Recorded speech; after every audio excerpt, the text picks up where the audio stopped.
الحمد لله الحمد لله الذي أنعم علينا بنعمة الإيمان والإسلام.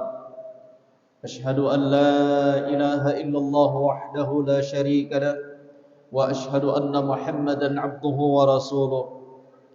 اللهم صل على محمد وعلى آله وأصحابه ومن تبعهم بإحسان إلى يوم الدين. أما بعد، فيا عباد الله، أوصيكم ونفسي بتقوى الله فقد فاز المتقون. قال الله سبحانه وتعالى في القرآن العظيم: أعوذ بالله من الشيطان الرجيم. يا أيها الذين آمنوا اتقوا الله حق تقاته ولا تموتن إلا وأنتم مسلمون.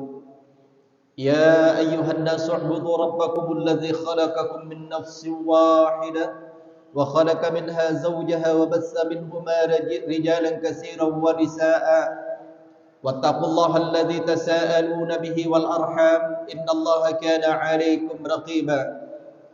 يا أيها الذين آمنوا اتقوا الله وقولوا قولا سديدا يصلح لكم أعمالكم ويغفر لكم ذنوبكم، ومن يطع الله ورسوله فقد فاز فوزا عظيما. Hadirin jamaah Jumat yang insyaallah dimuliakan Allah, alhamdulillah kita panjatkan puji syukur kehadirat Allah Subhanahu wa taala. Allah yang begitu banyak memberikan limpahan nikmat dan karunia-Nya kepada kita sekalian. Terutama nikmat yang paling besar adalah nikmat iman.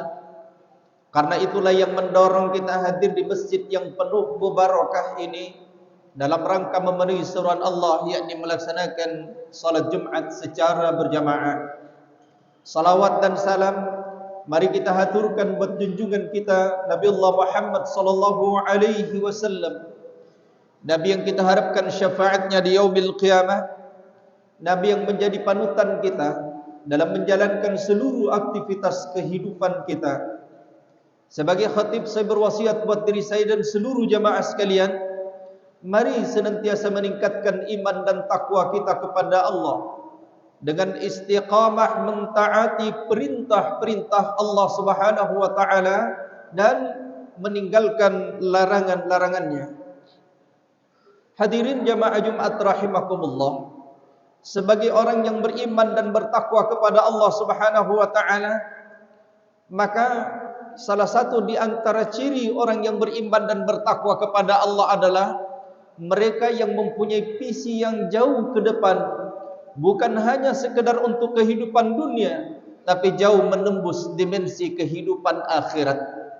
Karena kita sadar hadirin yang mulia, kita hadir di dunia ini hanya sementara waktu saja, yang pada akhirnya kita akan meninggalkan dunia ini menuju sebuah alam yang namanya alam akhirat.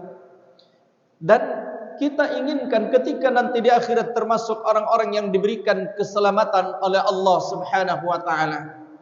Maka dalam sebuah hadis Rasulullah sallallahu alaihi wasallam menerangkan orang-orang yang mendapatkan perlindungan Allah Subhanahu wa taala, orang-orang yang mendapatkan naungan Allah Subhanahu wa taala di akhirat, yang mana ketika nanti di akhirat tidak ada yang bisa membantu kita. Seorang ayah tidak bisa membantu anaknya, anak pun tidak bisa membantu ayahnya. Seorang suami tidak bisa menolong istrinya, istri pun tidak akan mampu membantu suaminya. Intinya kita sendiri-sendiri pada saat itu. Yang menemani kita semua hadirin yang mulia adalah amalan-amalan kita. Maka Nabi sallallahu alaihi wasallam menerangkan orang-orang yang mendapatkan naungan Allah, yang dengannya kita berharap termasuk orang-orang di dalamnya. Dalam hadis yang diriwayatkan dari Abu Hurairah radhiyallahu anhu, Rasulullah sallallahu alaihi wasallam bersabda, "Sab'atun yudhilluhumullahu fi dhillihi yauma la dhillan illa dhillun." Nanti di akhirat hadirin yang mulia, ada 7 golongan yang akan mendapatkan perlindungan Allah, di mana pada hari itu tidak ada perlindungan kecuali datangnya dari Allah Subhanahu wa taala. Yang pertama kata Rasulullah sallallahu alaihi wasallam adalah imamun adilun, pemimpin yang adil. Hadirin yang mulia, ketika kita berbicara masalah pemimpin, maka Rasulullah sallallahu alaihi wasallam mengisyaratkan kepada kita semua bahwa seluruhnya kita adalah pemimpin. Cuma ada orang diberikan amanah tanggung jawab sebagai pemimpin dalam sebuah masyarakat, ada pemimpin dalam kehidupan keluarga, dan ada pemimpin dalam dirinya sendiri. Maka hadirin yang dimuliakan Allah, seorang pemimpin dituntut untuk berlaku adil. Bagi kita dalam kehidupan keluarga berlaku adil terhadap keluarganya. Bagi mereka yang diberikan amanah sebagai seorang pemimpin, maka dia harus bertanggung jawab dan amanah terhadap kepemimpinannya. Semakin besar yang kita pimpin, semakin besar tanggung jawab kita di hadapan Allah Subhanahu wa taala. Maka hadirin yang mulia, pemimpin yang adil harus dilandasi dari nilai-nilai ketakwaan kepada Allah Subhanahu wa taala. Negeri kita hadirin yang mulia sedang menghadapi suksesi kepemimpinan. Bagi kita orang mukmin, sebagai orang yang beriman kepada Allah, apapun yang kita lakukan, landasannya mestinya adalah iman kepada Allah Subhanahu wa taala. Menjadi pemimpin landasannya iman kepada Allah. Memilih pemimpin pun landasannya atas dasar iman kepada Allah Subhanahu wa taala.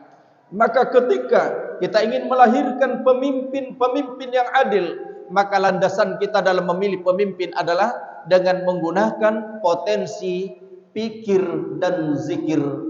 Artinya apa?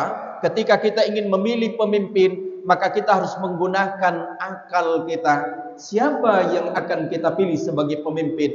Yang kedua, dengan zikir kepada Allah, artinya kita minta petunjuk kepada Allah Subhanahu wa taala. Kalau ini landasannya, insya Allah bisa akan lahir pemimpin-pemimpin yang adil. Tapi kalau tidak, boleh jadi yang lahir dari pemimpinan itu adalah pemimpin-pemimpin yang zalim.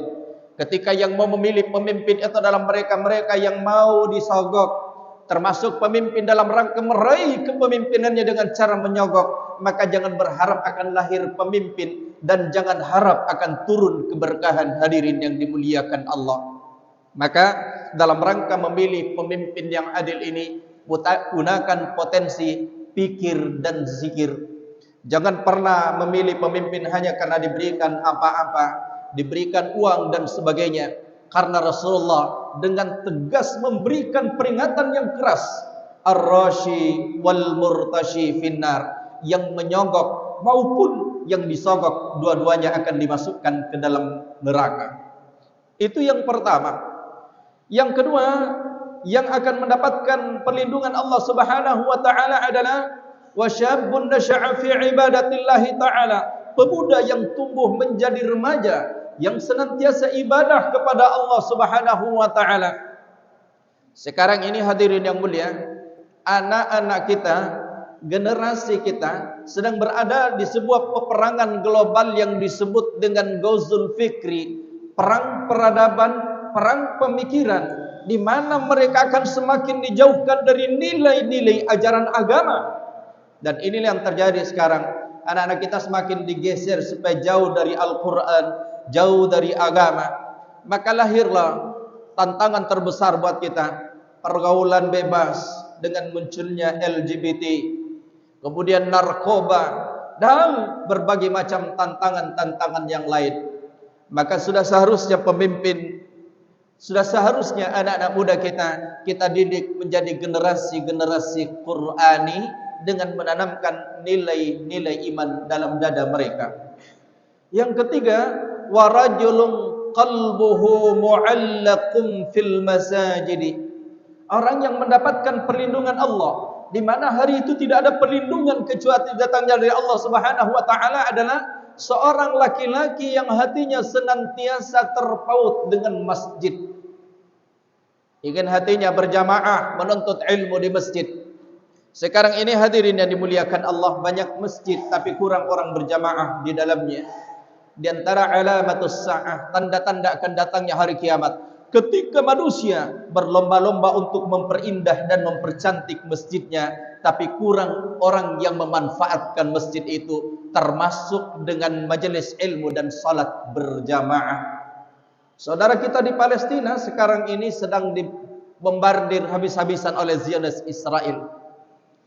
Kenapa itu terjadi? Karena umat Islam ini belum bisa bersatu. Dan seorang Rabbi Yahudi pernah berkata, nanti kami takut terhadap umat Islam ketika jumlah orang yang datang salat subuh berjamaah sama jumlahnya dengan orang yang datang salat Jumat. Kenapa itu jadi ukuran hadirin yang mulia? Seakan-akan orang Yahudi berkata, jangankan melawan saya, bangun salat subuh saja susah. Itu ukuran hadirin yang mulia. Dan coba kita lihat, umat Islam saat sekarang ini masih jauh dari persatuan. Mereka masih jalan dengan sendiri-sendiri. Maka yang terjadi adalah saudara kita sedang dibantai habis-habisan oleh Zionis Israel di Palestina. Maka hadirin yang dimuliakan Allah Subhanahu wa taala, kebangkitan umat Islam dimulai dari masjid. Ketika umat Islam sudah ramai-ramai berbondong-bondong ke masjid, itu berarti umat Islam sudah bangkit dan insya Allah kejayaan Islam akan muncul. Maka saya ingin sampaikan, kalau ingin membangun sebuah peradaban besar itu harus dimulai dari masjid. Itu yang ketiga, warajulun qalbuhu fil masajid. Yang keempat, warajulani tahabba fillahi ijtama'a alaihi wa tafarraqa alaihi. Dua orang yang saling mencintai karena Allah, baik di waktu bertemu maupun di waktu berpisah. Cintanya karena Allah, bukan cinta yang semu. Cinta yang semu itu karena dilandasi oleh karena sesuatu. Kalau cinta yang semu itu mereka saling mencintai boleh jadi karena harta, boleh jadi saling mencintai karena jabatan, boleh jadi saling mencintai karena partai politik yang sama. Maka saya ingin sampaikan hadirin yang dimuliakan Allah, orang yang saling mencintai karena Allah itu akan disatukan, tidak bisa dipisahkan. Makanya hadirin yang mulia, untuk menumbuhkan rasa cinta sebagai seorang sesama muslim, maka landasannya adalah Al-Quran dan Sunnah. Karena inilah yang menyatukan kita hadirin yang mulia. Artinya apa? Saya ingin sampaikan kepada seluruh yang hadir, kalau kelompok kita bertentangan dengan Al-Quran dan Sunnah, maka kita nanti bertemunya di Al-Quran dan Sunnah. Tinggalkan kelompok kita dan kembali kepada Al-Quran. Kalau partai politik kita bertentangan dengan Al-Quran dan Sunnah, maka yang mempertemukan kita adalah Al-Quran. Kita kembali kepada Al-Quran dan tinggalkan partai politik kita. Kalau pandangan kita, akal kita bertentangan dengan Al-Quran dan Sunnah, maka kita harus kembali kepada Al-Quran dan Sunnah dan tinggalkan pandangan akal kita. Karena itulah yang akan mempersatukan kita. Maka orang yang mendapatkan naungan Allah adalah warajulani tahabbal fillahi jitama'a alaihi wa tafarraqa alaihi.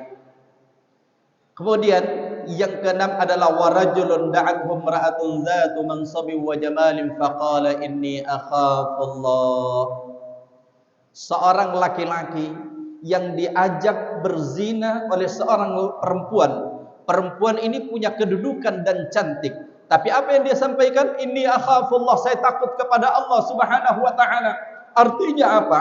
Iman sudah terpatri dalam dirinya hadirin yang mulia. Takwa sudah melekat dalam dirinya, sehingga apa yang dipesankan oleh Allah, ittaqullah haitsuma kunta, bertakwalah kepada Allah dimanapun kalian berada.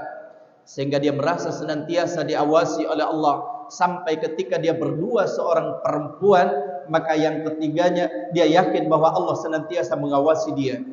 Maka dia meninggalkan hal itu. Itulah orang yang mendapatkan perlindungan Allah. Kemudian yang keenam, warajulun tasaddaqa bi shadaqatin fa akhfaha hatta la ta'lama shimaluhu ma tunfiqu yaminuhu. Seorang yang mengeluarkan hartanya di jalan Allah dengan penuh keikhlasan, hanya mengharapkan ridha Allah Subhanahu wa taala, sampai dalam hadis ini digambarkan tangan kanannya mengeluarkan tapi tangan kirinya tidak tahu apa yang dikeluarkan oleh tangan kanannya. Begitu ikhlasnya hadirin yang mulia. Dia mengeluarkan hartanya bukan karena popularitas. Dia mengeluarkan hartanya bukan untuk dipilih pada saat ada pemilihan. Dia mengeluarkan hartanya betul-betul karena ingin mengharapkan ridhonya Allah Subhanahu wa taala. Maka inilah yang akan menemani dan membela kita nanti di yaumil qiyamah hadirin yang mulia. Wa rajulun tasaddaqa bi shadaqatin fa akhfa hatta la ta'lama shimaluhu ma tunfiqu yaminuh.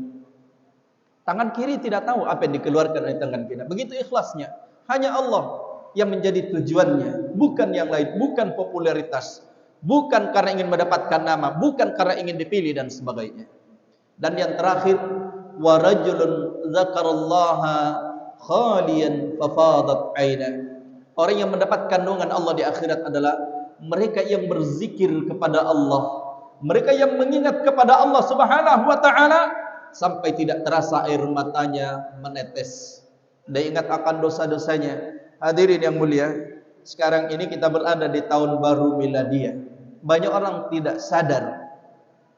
Ketika malam tahun baru mereka berpesta pora, mereka bergembira ria. Padahal mestinya ketika kita menyadari hari berganti dengan pekan, pekan berganti dengan bulan, bulan pun pada akhirnya berputar menjadi satu tahun. Ketahuilah itu menunjukkan bahwa umur kita di hadapan Allah semakin berkurang dan semakin dekat dengan kematian.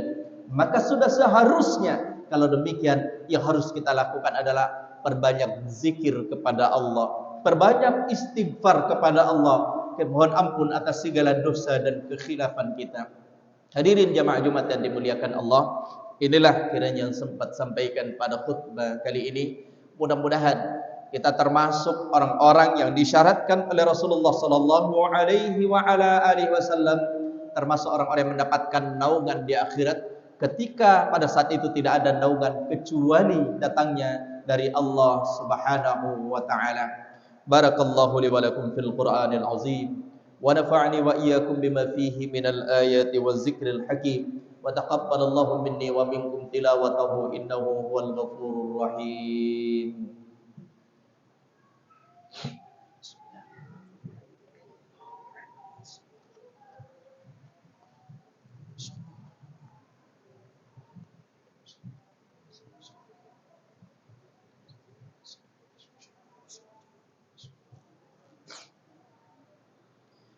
Alhamdulillahilladzi arsala rasulahu bil huda wa dinil haqq liyuzhirahu 'alad dini kullih wa kafaa billahi shahida. Asyhadu an la ilaha illallah wahdahu la syarika lah wa asyhadu anna Muhammadan 'abduhu wa rasuluh. Allahumma salli 'ala sayyidina wa maulana Muhammadin wa 'ala alihi wa sahbihi ajma'in, amma ba'du. Fa ya ibadallah, أوصيكم ونفسي بتقوى الله فقد فاز المتقون. قال الله سبحانه وتعالى في القرآن العظيم: أعوذ بالله من الشيطان الرجيم. يا أيها الذين آمنوا اتقوا الله حق تقاته ولا تموتن إلا وأنتم مسلمون. فقال أيضا: إن الله وملائكته يصلون على النبي يا أيها الذين آمنوا صلوا عليه وسلموا تسليما. اللهم صل على محمد وعلى آله وصحبه أجمعين. اللهم اغفر للمسلمين والمسلمات والمؤمنين والمؤمنات الأحياء منهم والأموات إنك سميع قريب مجيب الدعوات ويا قاضي الحاجات. ربنا ظلمنا أنفسنا وإن لم تغفر لنا وترحمنا لنكونن من الخاسرين. ربنا هب لنا من أزواجنا وذرياتنا قرة أعين واجعلنا للمتقين إماما. اللهم إنا نسألك رضاك والجنة ونعوذ بك من سخطك والنار. اللهم أرنا الحق حقا وارزقنا اتباعه وأرنا الباطل باطلا وارزقنا اجتنابه. اللهم انصر الإخواننا المسلمين المجاهدين في فلسطين. اللهم انصر الإخواننا المسلمين المجاهدين في غزة. اللهم انصر الإخواننا المسلمين المجاهدين في كل بلاد يا الله يا قوي يا عزيز. ربنا آتنا من لدنك رحمة وهيئ لنا من أمرنا رشدا. ربنا آتنا في الدنيا حسنة وفي الآخرة حسنة وقنا عذاب النار. عباد الله، إن الله يأمر بالعدل والإحسان وإيتاء ذي القربى وينهى عن الفحشاء والمنكر والبغي يعظكم لعلكم تذكرون. ولذكر الله أكبر والله يعلم ما تصنعون.